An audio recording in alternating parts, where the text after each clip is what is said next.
Morning friends, good morning নেই, 12টা বাজে 10 minute হয়ে গেছে। তো good afternoon, welcome back to my channel miracle 44।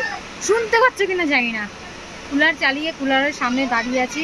পুরো একদম পাসিনায় স্নান হয়ে গিয়েছিলাম, তাই কুলারটা চালিয়ে সামনে দাঁড়িয়ে আছি। সকাল থেকে প্রচণ্ড ব্যস্ত ছিলাম, ঘুম থেকে উঠেছি তখন 7:30 বাজে।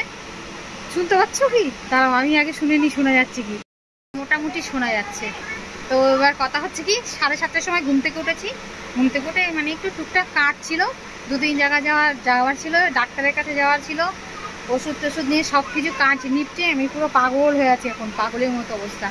তাড়াতাড়ি করে বাড়ি এসে ভাত বসিয়ে দিয়েছি, খিচুড়ি হয়ে গেছে, ভাতটা বসিয়েছি। রাজমা বানাবো, সঙ্গে একটু মার্কেট থেকেও ঘুরে এসেছি, টুকটাক কিছু জিনিস নিয়ে এসেছি। প্রচণ্ড গরম এত কেন গরম পড়ছে জানি না, গরমে পাগল হয়ে যাবো, ভুলে যাবো কার বউ আমি, গরমে ভুলেই যাবো কার বউ। যদি ভুলতে পারতাম যে বিয়ে হয়নি, বাচ্চা কাচ্চা হয়নি, তাহলে ভালো হতো। চলো, কোনো ব্যাপার না, যদি ভুলে যাই তো ভালো। কি বলবো বুঝতে পারছি না, আর পাগল হয়ে গেছি গরমে। বাজার থেকে এনেছি টমেটো, শসা, আর একটা জিনিস এনেছি, এই যে হয়ে গেল মোচা।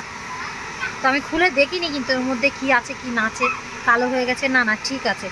তো এটা আজকে বানাবো কিনা জানি না, বানালেও সেই রাত্রে, আর নয়তো কালকে বানাবো। এটা এখন ফ্রিজে রেখে দেবো। গরমে পাসিনায় ভিতরে একদম হয়ে গেছে, রোদের উপরে ছিল তো। তো মোচা খেতে কে কে ভালোবাসো?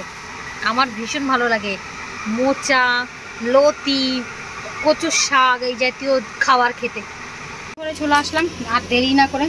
পেঁয়াজ নিয়েছি 2টো, টমেটো নিয়েছি 3টে, আর এই যে এই 2টো হচ্ছে ওই পেঁয়াজ নিয়ে এসেছিলো, তো ফ্রিজ থেকে বের করলাম, ধুয়ে খেয়ে নেবো। আর এই হচ্ছে রাজমা, কালকে না পরশু দিন দুপুরে ভিজিয়েছি, কালকে রান্না করবো দেখে, কালকে রাঁধতে পারিনি, ফ্রিজে রেখে দিয়েছিলাম। তো সেটাই এখন কুকারে দেবো। কুকারটা খালি করতে হবে, কুকারে খিচুড়ি আছে, এটা খালি করব। আর ওদিকে হচ্ছে ভাত রান্না হচ্ছে, যে খালি করে নি কুলারের সামনে থেকে চলে আসি। স্নান হয়ে গেছি আবার ঘিমে, তো কিছু করার নেই, আর পাগল হয়ে গেছে। ফটাফট করে রান্না করে নি, গুছিয়ে নি কেটে কুটে। আমার খিচুড়ি গরম এখনো সবে কুকার থেকে খালি করে কুকারটা ধুয়ে আবার বসিয়ে দিয়েছি।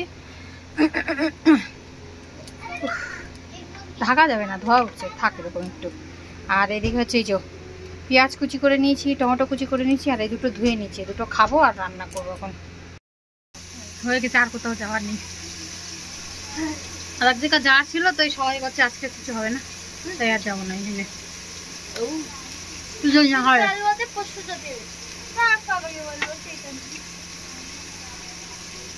केक दीदू का बर्थडे है, तू केक से क्या करेगी?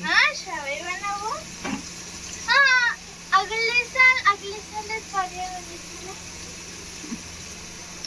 আজকে হচ্ছে 24 তারিখ জুলাই মাসের। আজকে একটা স্পেশাল ডে আমার জন্য। আজকে আমার এক মায়ের বার্থডে। তো দেখা যাক কিছু কেক টেক আনতে পারে কি। যা গরম পড়েছে, কিছু করার মতো নেই। ওই যে রাজমা চাওয়াল, কালকে পনির, কালকে দেবে। তো এই যে মশলা হচ্ছে, ওহো আলু কাটা হয়নি, আলু দিতে হবে। আলু না দিলে বেকার, মানে একটা দুটো আলু এর সঙ্গে একটু ভেঙে না দিলে হবে না। বেকার নয়, মানে ঠিক আছে, তবু আলু দিলে আমাদের বাঙালিদের কাছে বেকার। আলু কেটে নি।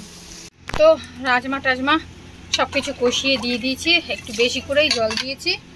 আর আলু 2টো আস্তই দিয়ে দিচ্ছি, পরে ঘেটে দেবো। এবার কুকারটা বন্ধ করি। বেরোবো না, আবার বেরোতে হয়েছে, তবে রোদ নেই, মেঘলা ওয়েদার, একটু রেহাই, তো মরে যেতাম।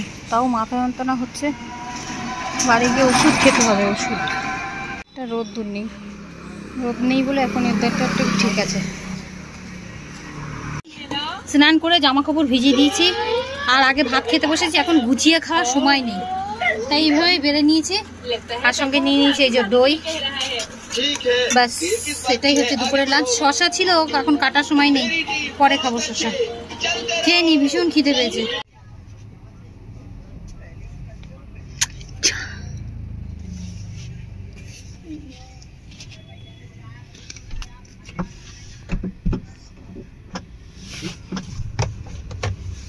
क्या हुआ?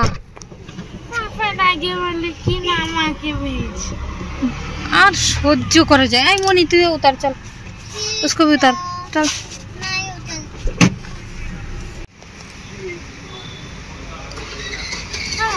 কি মেলোডি টফি?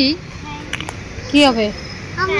পরে নিয়ে যাবো আবার। হ্যাঁ, আমার ইচ্ছা হচ্ছে না বাবা কিচ্ছু, কালকে কিনে দেবো না প্যাকেট, ঠিক আছে? ওই দোকান থেকে কিনে দেবো না, এইখানতে দাম নেবে বেশি।